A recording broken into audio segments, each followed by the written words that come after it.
अभी कल की ही बात है। एक सच्ची घटना सुना रहा हूँ।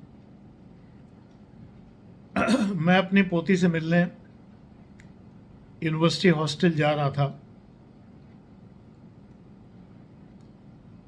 तभी मेरे पोते ने कहा कि बाबा मुझे ट्यूशन मैम के यहाँ छोड़ दीजिए। मैंने कहा ठीक है बेटा चलो। ड्राइवर को रास्ता पता था, पहले भी छोड़ के आया होगा। एक 15 मिनट में हम पास के ही एक कॉलोनी में एक मकान के सामने पहुंच गए। मकान को देखकर मुझे लगा कि मैं यहां आया हूं। मेरा परिचित सा स्थान लग रहा था।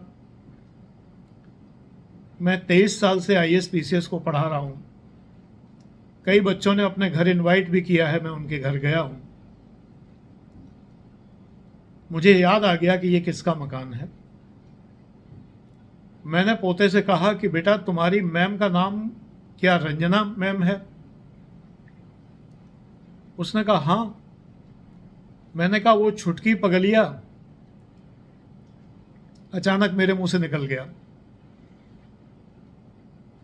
रंजना मेरी एक स्टूडेंट थी, छोटी सी थी। इस बात को लेकर थोड़ी कुंठित भी रहती थी, परेशान भी रहती थी। मैंने एक बार उसे साइकोलॉजिकल असिस्टेंस के लिए मेरी एक दूसरी छात्रा पूजा थी, उससे कहा भी था, जो साइकोलॉजी से एमए थी। मैंने कहा तुम रंजना की थोड़ी काउंसलिंग करो और ये कुंठा जो उसके मन में भरी हुई है अपने कद को लेकर, ये दूर करो, क्योंकि वो कुछ पढ़ नहीं पाती थी। मैं प्यार से उसे पगलिया कहता था, छुटकी कहता था। उसे बहुत अच्छा भी लगता था। वो कहती थी ऐसे तो पापा ही बोलते हैं और आप भी मेरे पापा जैसे ही हैं। मैं बच्चों को बेटे बेटियां ही मानता हूं, अब तो पोते पोतियां मानने लगा हूं। तो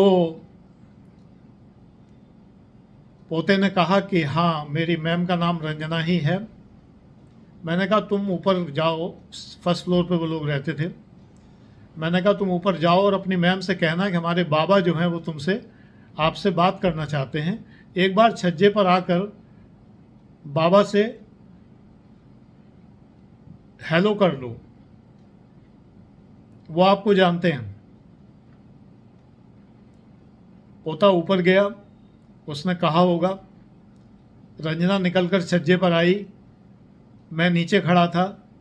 मैंने उसे हेलो कहा।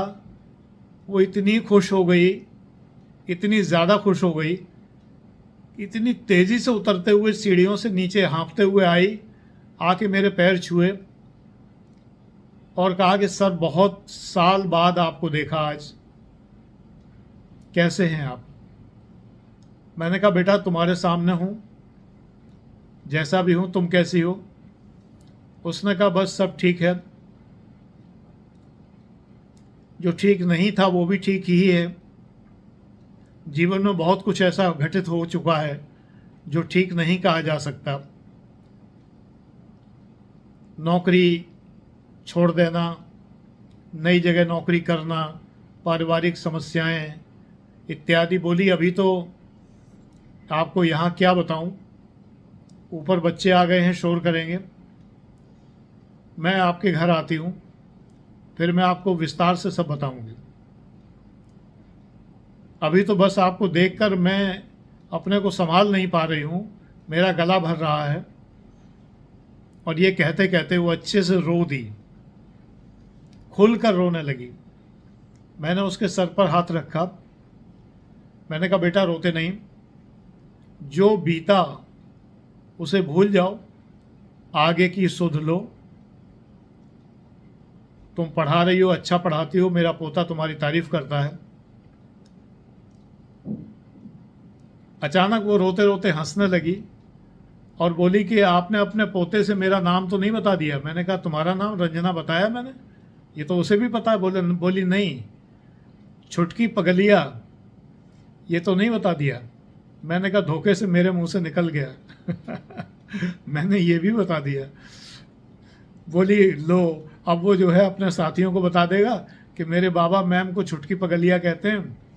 हमने कहा नहीं बताएगा, वो बहुत समझदार बच्चा है, बहुत ही ज़्यादा